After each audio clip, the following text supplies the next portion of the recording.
Jaya Radha Madhava Kunja Bihari.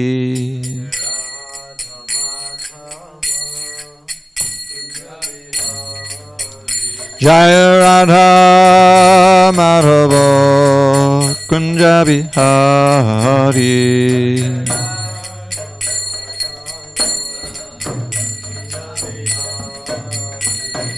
Gopi Jana Vallabha Girivardhari.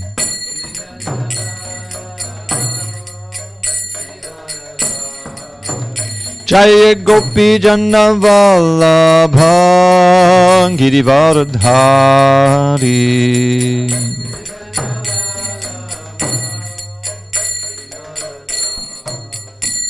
Yashodanandana Bhajana Ranjana. Yashodanandana Bhajana Ranjana. Jamuna Tira Vanachari. Jamuna Tira Vanachari. Jaya Radha Madhava Kunja Bihari.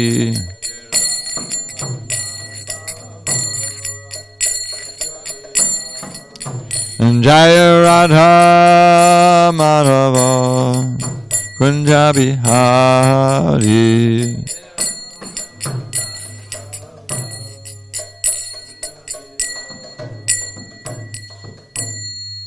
Jai Om Vishnupad Paramahansa Paradikacharya Ashtotar to the Sri Srimad's Divine Grace Srila A.C. Bhakti Vedanta Swami Prabhupada Ki Jai.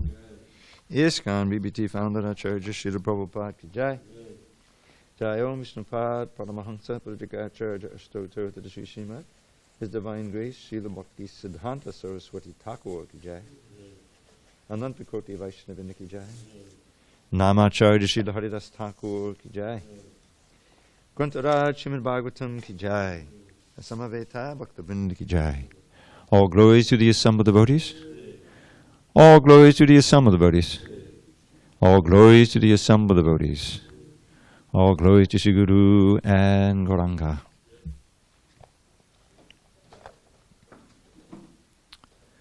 Narayanam Namaskritya Narang Chaiva Narottamam Devim Saraswatim Vyasam Tato Jayamudire. Before reciting the Srimad Bhagavatam, which is our very means of conquest, we should offer our respectful obeisances unto Lord Narayan, the Supreme Personality of Godhead, unto Narayana Rishi, the supermost human being, unto Mother Saraswati, the goddess of learning, unto Srila Vyasadeva, the author, and unto Srila Prabhupada, the translator, commentator, and our spiritual master. Nashtaprayesha Bhadreshu Nityam Bhagavata Sevaya Bhagavatyuttama Shloke Bhakti Bhavati Naishtiki.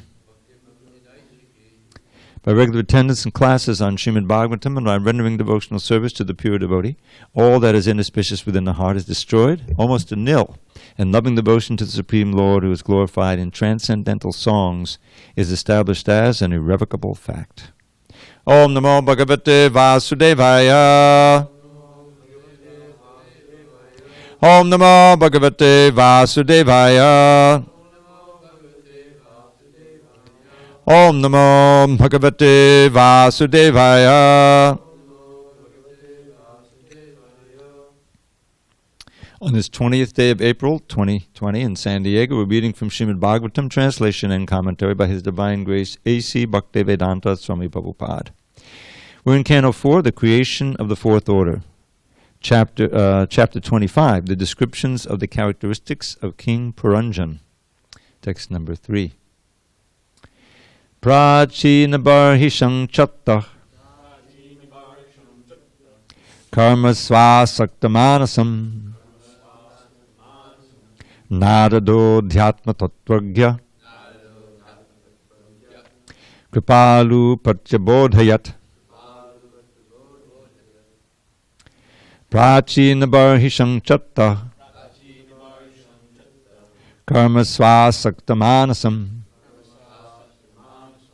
Narado Dhyatma Tattvagya Kripalu Pratyabodhayat Prachina Barhisham Chatta Karma Swasaktamanasam Narado Dhyatma Tattvagya Kripalu Pratyabodhayat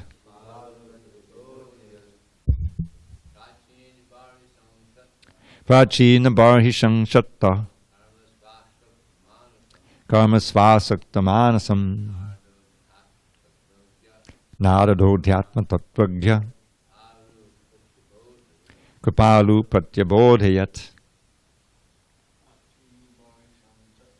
Prachina Barhisham Chatta Karma Swasaktamanasam Narado Dhyatma Tattvagya Kripalu Pratyabodhayat Janardas Prachina Barhisham Chatta Karma Swasaktamanasam Narado Dhyatma Tattvagya Kripalu Pratyabodhayat Prachina Barhisham Chatta Karma Swasaktamanasam Dhyatma Tattvagya Kripalu Pratyabodhayat Barhisham Chatta Karma Swasaktamanasam Narado Dhyatma Tattvagya Kripalu Pratyabodhayat Prachina Barhisham unto King Prachina Barhishat Chattaha Ovidura Karmasu in fruitive activities Asakta attached Manasam with this mentality Naradaha the great sage Narada Adhyatma spiritualism Tattvagyaha one who knows the truth Kripalahu being compassionate Pratyabodhayat gave instructions. Translation. While the princes were undergoing severe austerities in the water, their father was performing different types of fruitive activities.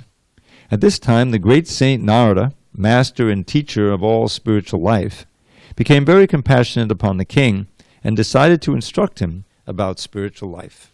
Purport. As pointed out by Prabodhananda Saraswati Thakur, a great devotee of Lord Chaitanya, Kaivalya, or merging into the Brahman effulgence, is just like going to hell. He similarly states that elevation to the upper planetary systems for the enjoyment of heavenly life is just so much phantasmagoria. This means that a devotee does not give any importance to the ultimate goal of the karmis and jnanis. The ultimate goal of the karmis is promotion to the heavenly kingdom, and the ultimate goal of the jnanis is merging into the Brahman effulgence. Of course, the jnanis are superior to the karmis, as confirmed by Lord Chaitanya.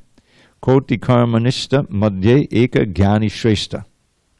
One jnani or impersonalist is better than many thousands of fruitive actors. C.C. Madhya 19.147. Therefore, a devotee never enters upon the path of karma, or elevation by fruitive activities.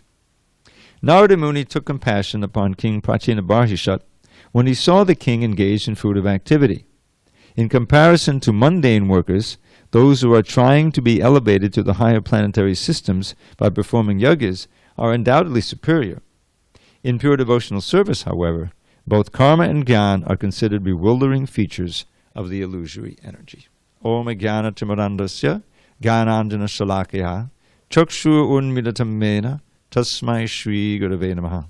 I was born in the darkness of ignorance, but my spiritual master, Srila Prabhupada, opened my eyes with the torchlight of knowledge. I offer my humble obeisances unto him and all members of Sri Parampara.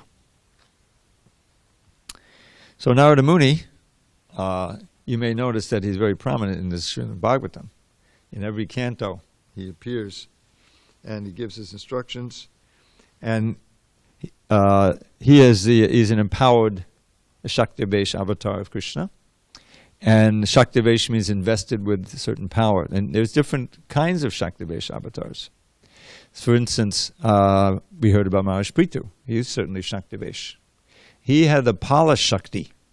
He was the ideal king. And we saw how he protected all the people. He chastised the earth. He made it give all of the, give grains and produce again. And performed all those sacrifices, gave a great example. Those sacrifices were performed for the pleasure of Vishnu. If you may recall, Vishnu himself appeared in the sacrificial arena. This is one thing, there was a puzzle that had come up that I was trying to solve. Devotees asked me various questions on the internet.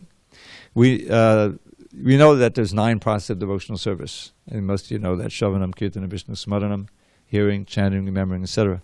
So for each, there's a verse describing exemplars for each process.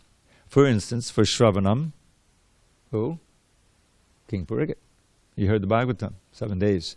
For chanting, who did he hear from? Yes. So that's number 2. And each one, for remembering, Prahlad Maharaj, So you get to Archanam. Archanam is deity worship, right? And we get Prithu. But I challenge you to find one word in this Bhagavatam describing how he performed deity worship or anything about him doing that. And so this was a great puzzle, and people asked me. In fact, I remember last time I was in Mayapur, which was quite a few years ago, I think it was Lokanath Swami was about to give class. And they think I'm some kind of scholar because I work on the books, So he asked me, what is it about Prithu? He was going to talk about Prithu. I think he was mentioned in the verse, how he was the ideal exemplar for deity worship. So what do I know about that? I said, I don't know. So it came up again, and I did all kinds of research. And what came up is that Archanam itself, I looked the word up, because Archanam we say is deity worship. But it's just worship in general, puja, worship of Lord Krishna. And that was performed by these 99 horse sacrifices because Vishnu was right there. And he was doing it for Vishnu, and that's the conclusion of that. Anyway, just thought I give that little side since we're following in the next chapter here. So Narada Muni, he is the Bhakti Shakti. Whoever he goes, he gives just the instructions necessary for the particular recipient to receive bhakti and take up bhakti, whether it's the hunter or Dhruva, Prahlad, or here we can King Prachanabarishat. So now, why did he pick King Prachanabarishat? Well, I don't want to guess, but he's got these exalted sons who were so great. They met Lord Shiva. They received this mantra. They're in the middle of chanting it in the water. So it's kind of incongruous that they're going to get darshan of Vishnu. If you read ahead a little bit, Vishnu appears underwater. That's how it's painted. And so Narada wanted the king, their father, to also be cured of his attraction. It says he was asakta, right? Asakta, karmasu asakta, means he's very attached to these fruitive activities in performing all these elaborate sacrifices. For what? For going to the heavenly planets, which we know from the Bhagavad Gita is, what should we say, a fool's errand? In other words, you put all of this effort into it, and you eventually, if you do it right, you get up to the heavenly planets, and tadanteim bhuktva swargalokam vishalam. And you enjoy these godly delights. Vishal, I always think of Vishal when I hear that word Vishal. You remember Vishal? Big Vishal. He was a big guy, so his name Vishal was one of Krishna's friends. And so it means very broad and deep. You're enjoying for a long, long time, but then chine punya maja lokam vishante. Then your punya is like putting money in the bank. It's all material. And you're performing all the austerities, sacrifices, and worship Indra. And if you get up there, and you for a long time, relatively speaking, you can enjoy like anything, but then your punya is used up. You're not performing any punya up there. You're just enjoying. So come down you come to Martya Loka. Krishna used a very strong word, the world of death. You didn't get anywhere. You just postponed, for billions of years, and you're still back in the same position of birth, death, old age, and disease. So going and coming, you really don't go and get anywhere. So Narada wanted to save the king from this fate, or the entanglement. And so he's come now to give him instruction, just what he needs. And as described, we're going to hear this extended allegory, which is really very good instruction for all of us as well. Paranjan. What does paranjan mean? Do you remember? Anyone look ahead? The dweller within the city of the body. It's a general term for the embodied soul. And it's specifically in the human body because you can do something about it. In other words, we can actually get liberation. So all this allegory we're going to hear is describing the dilemma of the soul in the material body and being allured and being entangled in fruitive activity, whether it's gross fruitive activity, modes of ignorance, passion, goodness, it still keeps you tied up. So Narada wants to cure him of this. Now Prabhupada refers to this verse from Prabodhananda Saraswati. This one we should know is, what is it? Kaivalyam nadakayate chudashapur akasha pushpayate. Prabhupada is specifically referring to that second phrase there. So, but it begins with kaivalya. Prabhupada talks about kaivalya. Kaivalya means different things, but it often refers to this idea of merging in oneness with the absolute. In other words, impersonalism, which we eschew, like anything. So he says, narakayate. For a devotee, the very concept, the idea of merging into Krishna's body, or even into the Brahman, and losing your own body and not having Krishna, is hellish. Because the devotee is aspiring to an eternal life of service to Krishna. Doesn't matter where. All the pure devotees say, let me be born in hell as long as I can have the association of devotees and have your service. That's the thing. So, Kaivalya, merging into the body of the Lord or merging into the Brahman, precludes that. Because for bhakti, there have to be three things manifest. The devotee, the Lord, and the devotion. But if you're losing your whole identity, and you're trying to become without senses, without mind, just be existing as consciousness, where is there any question of bhakti? It's gone. And that's why the impersonalists are so dangerous. If they convince you, or if you get entangled in that philosophy, then the whole idea of bhakti just evaporates. It becomes I told this story. I came this close to joining the Ramakrishna mission. Ramakrishna Mission, which had a very elaborate and beautiful facility in New York City. It was probably founded in the early 20th century, shortly after Vivekananda came over at the end of the 19th century. And so, I was going there regularly, and we even had a little kirtan. I remember this song. No one in ISKCON knows this song, I'm sure. But this was written by Shankaracharya. And I don't remember all the words, but it was very similar to the verse that we know, many of us, by Lord Chaitanya. I'm not a Brahmin, I'm not a Kshatriya, I'm not a Vaishya or Shudra. I'm not a Grihastha like that. Then what am I? I'm a servant of the servant of the gopis, of Krishna, who is lotus feet are served by the gopis. Dasa, dasa, anudasa. So there's a song written by Shankaracharya that's similar to that.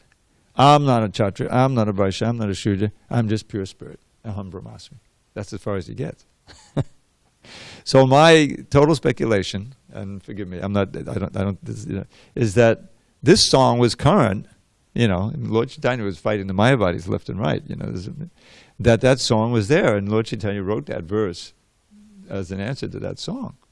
Yes, it's good that you realize you're not the body, you're not this, you're not that, but not that you're just Brahman, but that you're a servant of Krishna. Anyway, I'll research that and see if my speculation is correct. So here he starts by mentioning Kaivalya, but really what he's getting to is the second part.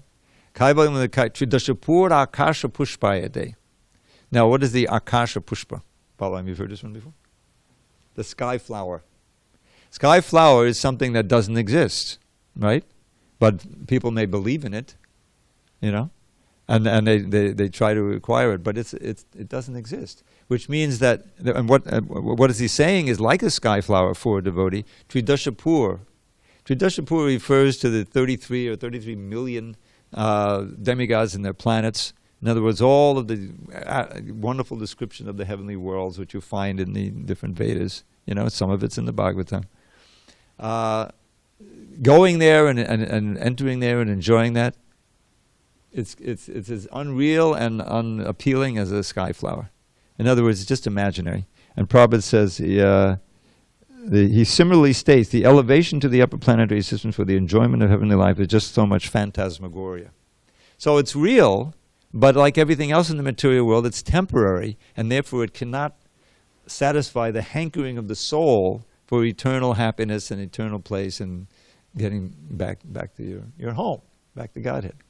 So it's a great deviation. And you still have, so many Indians and so many people, or in the West, and go to heaven. I'll go to heaven, But it's material. It's not back to our original position as servants of Krishna. So what Prabhupada says is that the real devotee does not give any importance to the ultimate goal of the karmis and the gyanis. So there's a beautiful verse. Who attains real peace? What is it? Krishna Bhakta Nishkama Ate Eva Shanta. Bhukti Mukti Siddhi Kami Sakali Ashanta.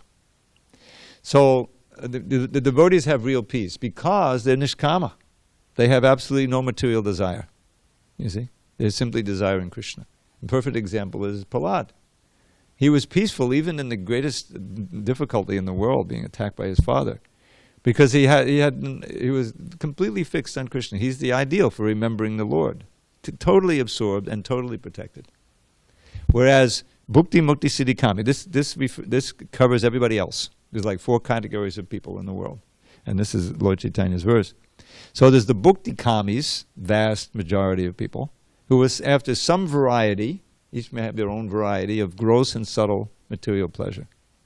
And their minds are aspiring after that, due to their karma, they may or may not achieve various varieties of pleasure. But if they do or don't, it's still, the desires themselves keep them bound in this material world. And it's just an ocean of suffering. What is it? Yasmat priya priya viyoga sayoga janma shokagnina sakadayona shudayamana. In these 2 lines, Prahlad Maharaj in his prayers to Nrsimhadev, he describes the material condition. And he says, it's just like burning in a fire of anxiety. Janma shoka agnina is a fire of anxiety caused by wanting something or getting something that you want that's dear to you. You're enjoying it. It's very important to you. It could be a person, a relationship, anything like that. But by the force of time, it's ripped away from you, or you are ripped away from it, or your ability to enjoy it is taken away just by old age or whatever. So that's one thing that's causing this fire. And the other thing is that the last thing you want to have, that's abhorrent to you, is forced upon you. Old age, disease. These diseases, like, we got this COVID. I mean, everybody's freaking out in America. Only in America. In fact, every other country has got a much better situation. There's a few others that are also in this situation. So that's great anxiety. Whether you get it or don't get it, you're suffering from it because it's threatening you. And if you get it, it's like some horrible nightmare that, you actually get sick and die from it. So that's called part of the Shoka Agni. It's apriya viyoga, apriya sanyoga, sayoga. Means the things that are just the opposite of dear, abhorrent, the last thing you want in your life, is forced upon you, sayoga. You're forced to experience it. And these 2 things, and the threat of them, you may be very nicely enjoying, with your family and everything, and I've got it all together. But what the threat of losing it? You read the newspapers, oh my God, people in my position have lost, many accidents happen. That in itself, that fear, it causes anxiety. You see that? This is the material condition, because it's always changing. So he describes it like that.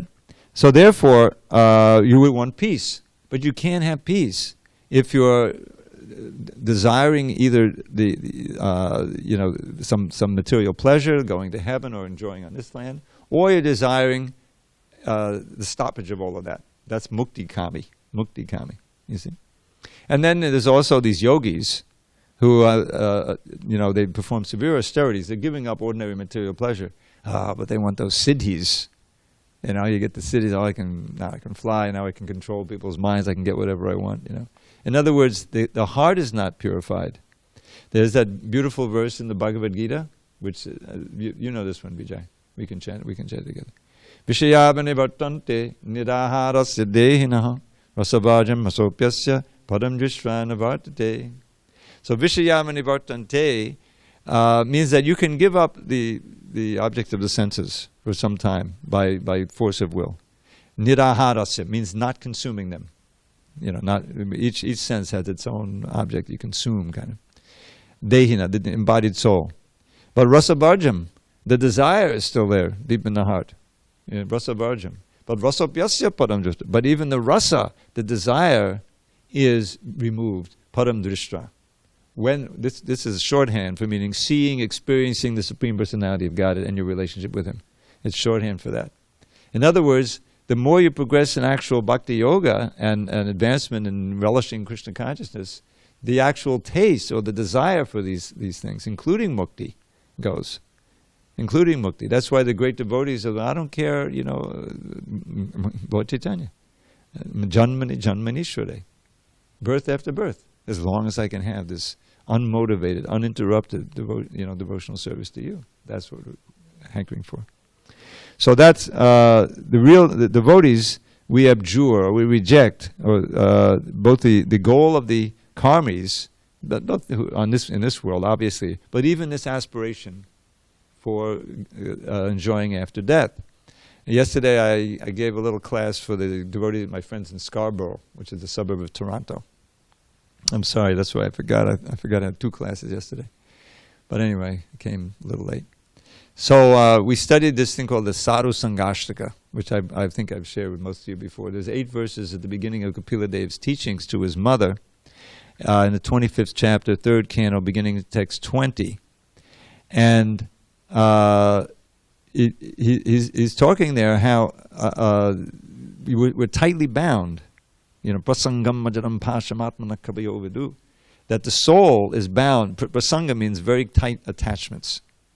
They're like ropes, ajaram pasham, material desires to this world. Well, what do we do with those? The mukti kamis, they try to, by force of will and severe austerities, burn them out. Aruha kritrena param padam is described in the Bhagavatam. They don't have the holy name, they don't have Krishna, they don't believe. So they don't have that facility, but they have their force of will. Most of them don't make it. A few may rise up, but then they fall down because they don't have anything to do. And the gross bhukti kamis, they have no idea. Their idea is to go to tie one knot and then find another knot and another knot, and try to enjoy their way. So they're completely bound. And the siddhi kamis, that's just another variety of knots. It doesn't help. So the devotees, as Kapila Dev instructs here, first we have to transfer that attachment. Here the word asakta is used, right? That's a very important word. Maya asakta manaparta begins the 7th chapter. Now I'll teach you how your mind can be naturally attracted to me by seeing me in everything in your daily experiences. Understanding that's the first step in God visit. But the key is asakta. We're attached to so many things. That has to be transferred to Krishna, his service, his devotees, and everything like that. So that's the first statement. You have to first get attached to the sadhus. You try to get attached to Krishna directly, but you're not eligible. Your senses are too covered, and mind is too covered. But the sadhus are so kind; they reach out and they make themselves available. That was Prabhupada's great gift to us. And by who are the sadhus? He describes in 3 verses: very tolerant, very compassionate, no enmity, very peaceful. They abide by the shastras, and they're unalloyed devotees. Maya ananyena bhavena bhaktim kurvanti yedvidham. And because they're absorbed in this pure devotion, therefore they don't. First of all, the proof is that they're ready to give up any activity which is an impediment to devotional service, and they're ready to break any relationship, even friend and family, if it is an impediment to devotional service. And so that's why you have this whole sannyas ashram and everything. Brahmacharya ashram is also like that. So then, what do? Marashya katam rishta shinbandi katayandi cha.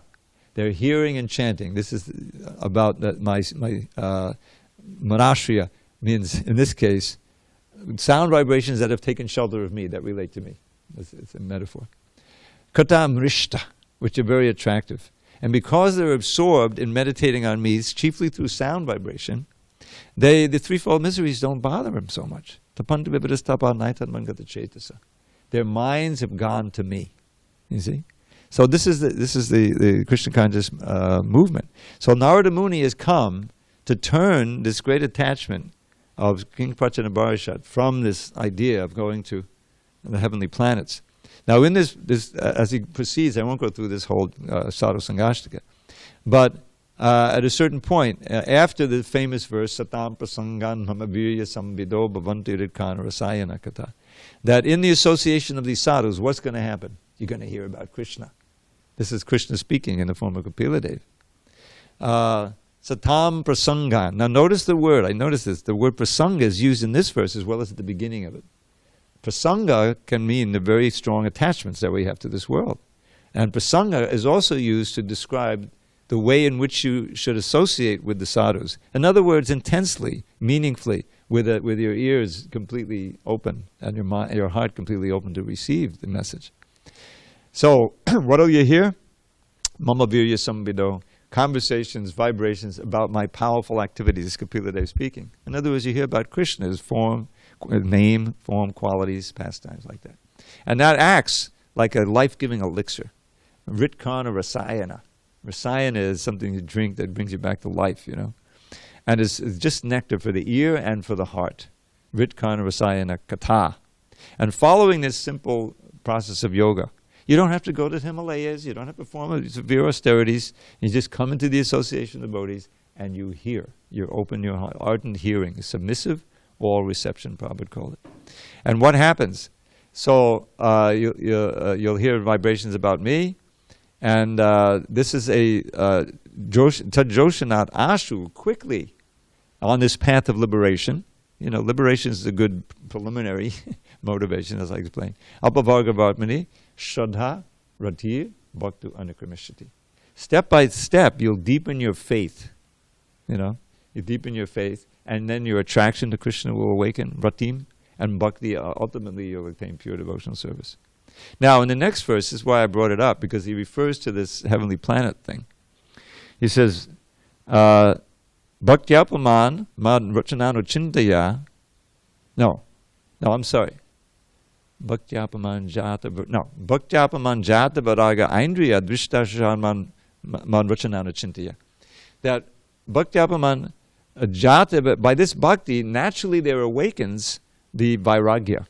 We have to understand that vairagya has to be part of our aspiration. It's like, there's one verse, vairagya raga, become attached to detachment. This is in one verse that I was taught by Mahavishnu Maharaj, the elder. You remember him? You were, yeah, it was before your time. So a natural concomitant of advancement in devotional service is that detachment from material attraction takes place. And he describes this in the next verse. He says, by this process of bhakti, jata gives birth or naturally generates vairagya aindriyad, means the detachment from sense gratification. Both what you have seen here or what you may see on this planet, which is always coming at you, right? The advertisers are always inducing you, and what you've heard about. That's what King Prachanabharishat is talking about. He's read about it. He's heard about these wonderful heavenly planets, and he wants to go there. And he's performing all of these sacrifices again and again and again. So Narada wants to teach him. Now he does it through this allegory, describing the Puranjan. In English we have this word every man. Have you ever heard of that? Every man. So Puranjan is every man. He is an example for all of us to see, to relate to. The conditioned soul who gets entangled. He's going to meet his, this woman in the forest anyway, that goes on. And then we're going to come across the most controversial passage in all of Prabhupada's books. I won't give you any. We're coming on it. It's coming. I think it's 28. I think it's coming up, yeah. What do you mean? Anyway. Yeah. Oh, God. Hare Krishna. So, the real devotee is able to become detached from the sense of gratification here and not to aspire for any sense gratification in the heavenly planets. This is a great gift because that aspiration itself is like deep maya. If you're lucky, you'll go up there and then come back in 1,000,000 years. If you're not, then you'll be miserable on this planet because you're not, you're sacrificing so much. It's a phantasmagoria. It's not worth it, So, Prabhupada talks about the difference between the karmis and the jnanis. So the jnanis are more advanced. At least they understand that there's nothing in the material world you should aspire for. You should aspire to get out of it. But what they don't do, because they're still contaminated, they're not ready to accept the reality of the Supreme Personality of Godhead. And that our position is just as humble servants. That's the big one, because to be a big, you see that these impersonalists, they get very puffed up, I remember standing in line, just to tell you, this wasn't with the Ramakrishna mission, this was before that, with Amala Bhakta's ashram. That he had an ashram there before he became a devotee. But he was the head of the ashram, and once a year or twice a year, his guru would come from India. And he would insist that they rent him a penthouse. There was all this money being spent, and so you could go see him. You could, and if you spent a certain more amount of money, you could actually get initiated right there and then. But anyway, so I'm standing in line waiting to go in, and here was this fellow. I think he was kind of dressed as a yogi, young guy, and he was just talking about all his experiences that he had with pranayama and this and that, and everything. In other words, there was a certain pride that came up, and I encountered that all the time. Oh, I can meditate for a whole hour now, like that. In other words, without this culture of humble service, which is from day one in ISKCON, right, from a real ashram, where you learn how to bow down and all this stuff. This pride can come in right in the yogis, and we see that Vishwamitra and all of them, very prideful, and Durvasa. You know what Durvasa means? You didn't know, I think they know, because I thought it meant that he doesn't have any clothes on, because I don't know what Sanskrit is, or Vasa, Vesha, but no. It means impossible to live with. And he's always getting offended. Someone who's easily offended is very difficult to live with, So, we don't want to be yogis, and we certainly don't want to merge into the absolute. We don't want to go to the heavenly planets. Just read about Bhagavatam. Indra, oh my God, the demons are coming to take our planets. They go into exile. I don't know where they go. And they have to pray, and then Vamana comes and gets it all back. But we don't want any of that. We want to be, we want to go back to Godhead and to enter into Krishna's pastimes and learn how to serve him humbly. So, Narada Muni, he gives that. And it's wonderful how, you can learn a lot. He preaches just according to the candidate. He gives the hunter just what he needs, right? Ostensibly, he was coming just to get the hunter to just kill them, rather than half kill the animals, And so, but the hunter said, well, this is the way I was trained. This is our tradition. We have a whole parampara of half killing the animals, And you can imagine why, although it's not mentioned, You go a half day or a whole day of hunting, and you got all your animals, and and now you got your bag full of dead animals, but they're going bad, So if you just half kill them, and at the end of the day you come back, it's all fresh, That's kind of gross, but that's the only reason I can imagine why he would do that. But with all of that, Narada Muni, realized, well, okay, I've got a candidate here. I can actually turn into a bhakta. So he told him about punishments that are to come for half killing, and I think he actually showed him. Didn't he give him a vision? I think in some of the ways Prabhupada tells the story. So in other words, he was by knowledge he was shaken, and he wanted to get saved from that. And so Narada Muni says, yes, if you follow my instructions. What's the first instruction? Break your bow. In other words, he had to have faith in Narada Muni that he would actually, how will I maintain myself? I'll provide everything you need. Don't worry. So just like that fellow who threw the Chintamani gem into the Yamuna, because when there's a story where a fellow heard about how Sanatana Goswami had a Chintamani that he was giving. So I said, I'll get the Chintamani, I'll have all this gold. So he gave him the Chintamani. He said, yeah, I keep it. It's over in the pile of refuse over there. So he got the thing, wow, maybe he tried it out a little bit, in a few things. But then he intelligently thought, if he's given this away, maybe he has something even more valuable. And then sure enough, he was right. So then the moment of truth, I can give you that thing that's even more valuable, but you have to have faith in me. You have to throw that deep into the Yamuna. So he had, all the gold he needed. Can you imagine how rich he'd be today if you had all the gold you could possibly fill up? So he said, well, okay. He had faith in Sanatana. He gave him the holy name. He turned into a devotee.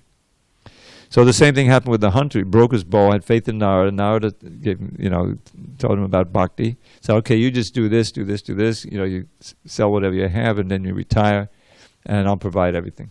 And of course he did, and he turned into a first-class bhakta who wouldn't even hurt an ant. So that's the devotees are looking for. And Narada Muni sees a candidate here who can be transformed into a bhakta.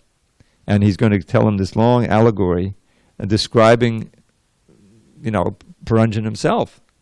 Pracheta Bharishat himself, and all of us, and how we're in this city of 9 gates, and we're trying to enjoy, but ultimately time factor comes and destroys it, and there's really no way of enjoying.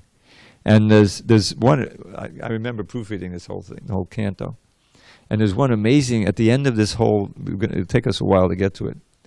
He's explaining the process of transmigration to Pracheta Bharishat. And the whole thing that is so peculiar to him, or that he finds, is why we forget everything. In other words, we can't remember anything.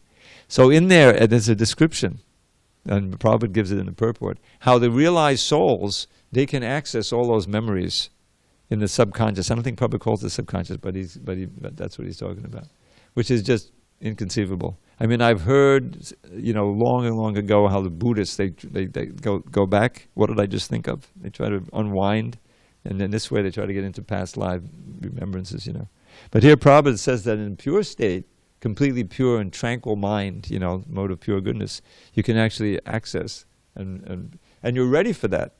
In other words, you can take it without freaking out. You imagine, just learning about your last death, what to speak about your last 100 deaths. That would give you a massive case of PTSD, if anything would, But if you're perfectly tranquil, realized soul, and you can access that and reject all those unfulfilled desires, whatever.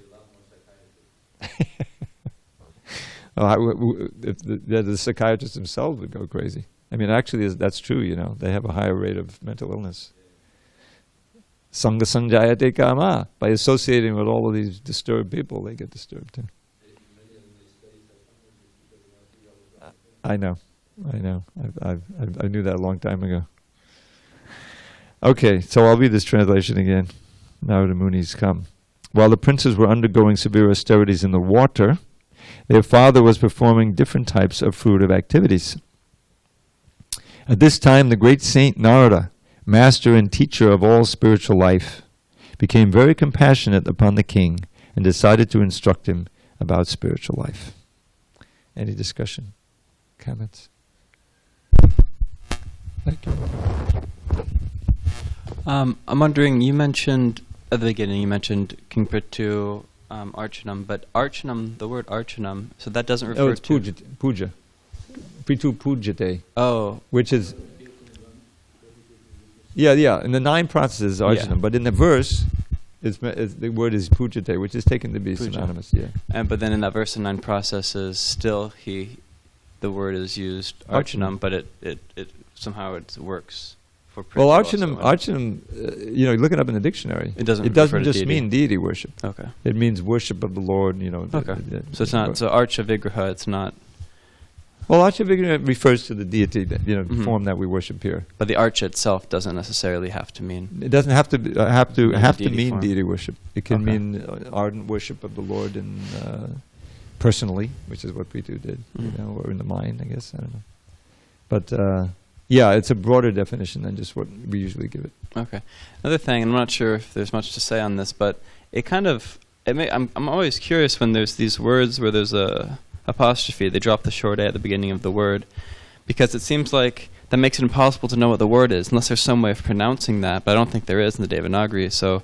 No. So then, like, if there's like, because I think before also there was like ahimsa was in the word, in the verse, but then you drop the short A, and so it's literally in the verse himsa, but it's like in context, they're referring to ahimsa, but it would sound exactly like you're saying, go engage in violence or something. But the little apostrophe was there in the verse you're talking, the other verse you're talking. Yeah, but I don't think that's saying the Devanagari. In other words, if you hear it, it's how in the can you? Devanagari. Oh, it is. Yes, There's some mark. Yes, there is a mark. Okay, that's the point. There Okay. is a mark. And is there some way of pronouncing it?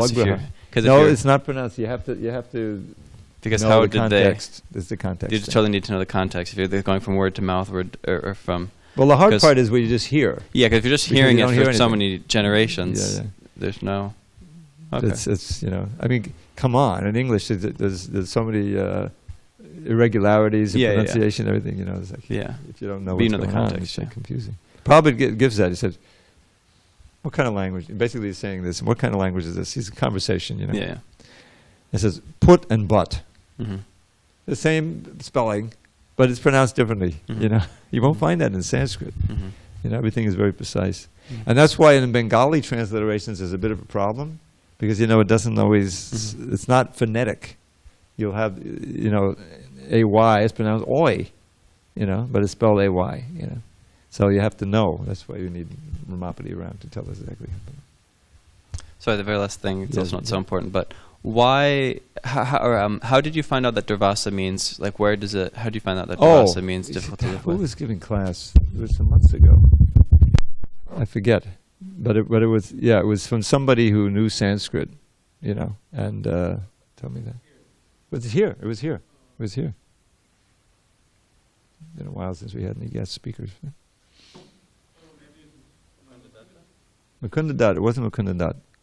Yeah.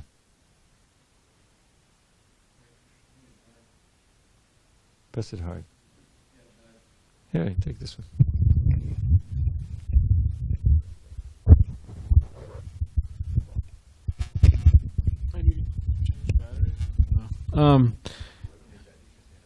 There was, you're talking about these psychiatrists and how they kind of sometimes deal with all these people. I was listening to a talk by my spiritual master, and he was saying that there's this big, one of these guys, and he actually was having an episode. But he didn't know he was having. He had to call somebody and said, "Oh, I'm feeling like this, and I'm feeling like that, and I'm feeling like this." And then one of his colleagues said, "I think you're having a nervous breakdown," but he didn't recognize. Yeah, but he was like really big in. But yeah, I wanted to ask about you're talking about attachments to sadhus, and this idea of course, there's attachment by like hearing their instructions, kind of like more like Vani, you could say, association. But in the case of like here, for example, there are many sadhus around, but sometimes I don't know. Sometimes the kind of thing that like goes on where like devotees may be feeling more attachment to other sadhus that are not here. So how do you kind of balance that out? Because if you're like feeling all of your attachment to other sadhus, not all of it, but like most of it or a lot of it to other sadhus that are like not here physically, then how are you supposed to balance that out? Because you also want to, ideally you could say that you would feel a lot of attachment or even more attachment or the same amount of attachment to those sadhus as you would to the sadhus around here, That would be ideal. Like in the case of like a, maybe like a gurukul, traditionally the boys, they would feel a lot of attachment to their guru, even the guru, there. So I don't know, maybe you could comment on that.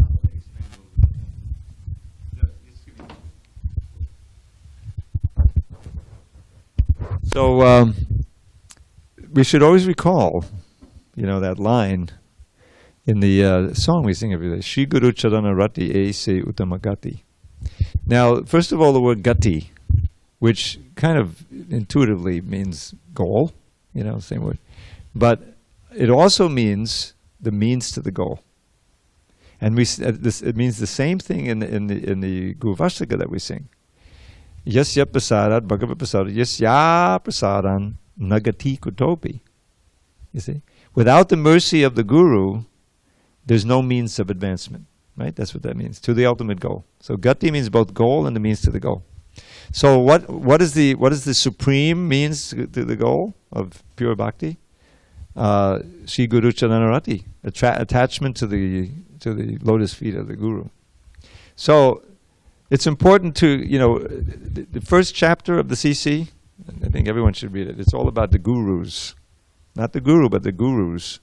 And there is it's nicely explained how the Shiksha Guru is such an important element.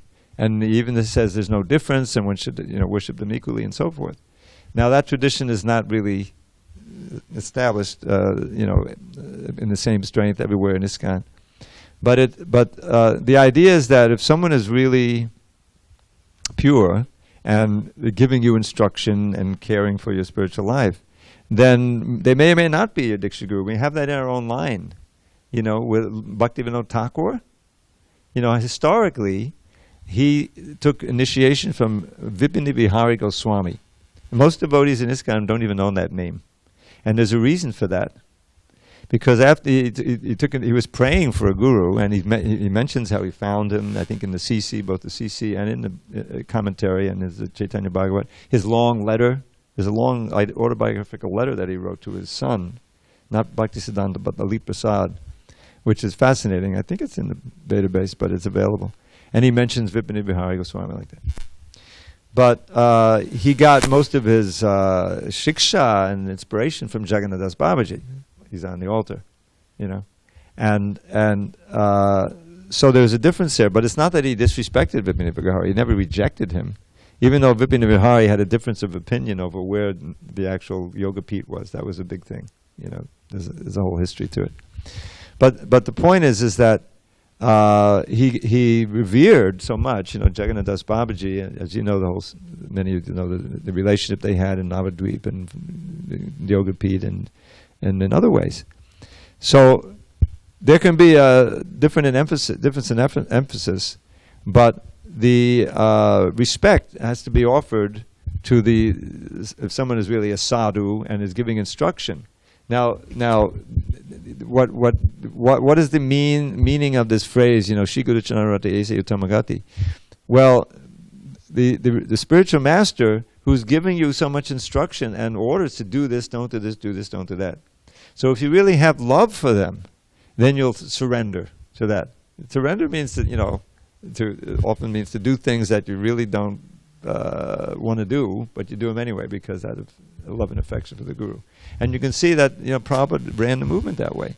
Yes, it was the philosophical instructions, but it was mostly their affection for Srila Prabhupada why devotees undertook austerities and made great advancement, and the movement really exploded. Because you see that. You look at those early videos that came up about 1970 in the morning. Prabhupada was, Bhajan Rama was telling that story about the Krishna book. And that was, in that incredible period when Prabhupada stayed in L.A. for 8 months, and he was ready to stay there and just write his books. It was a great facility, and the devotees were coming to him, getting trained up, But Krishna had other plans, Boy Prabhupada told him he wanted me to go to India, and then the whole thing exploded from there. But so many devotees were being made, and they were making great sacrifices and advancing because of their affection for Prabhupada. So that attraction, the sangha means two things. It means attraction or an affection, and it means association. And one follows the other. Obviously, association is preliminary. But then the development of the affection and the willingness to hear from the person and follow the instructions, even without understanding exactly why or how it's working. I mean, there's so many amazing things in ISKCON that you hear. But because it's come down, and because you have affection and appreciation and reverence for the guru, you accept it. So it's not an easy answer, to your question. But what will happen if we really advance is that we'll appreciate all the sadhus, even the sadhus in training. Is that you really appreciate it. I mean, we have a small little crew here, and very fortunate that we're able to enliven each other, have kirtan, have classes, and people are freaking out there. The whole world is crumbling, but we're holding it together because we're associating and giving each other Krishna consciousness and taking sustenance from each other. So it works on every level, one to one, and to the sadhus. We're all, I mean, I regard you as all sadhus. So you're giving me a chance to weather the storm of Maya. Okay, we got to stop. All glories to Srila Prabhupada.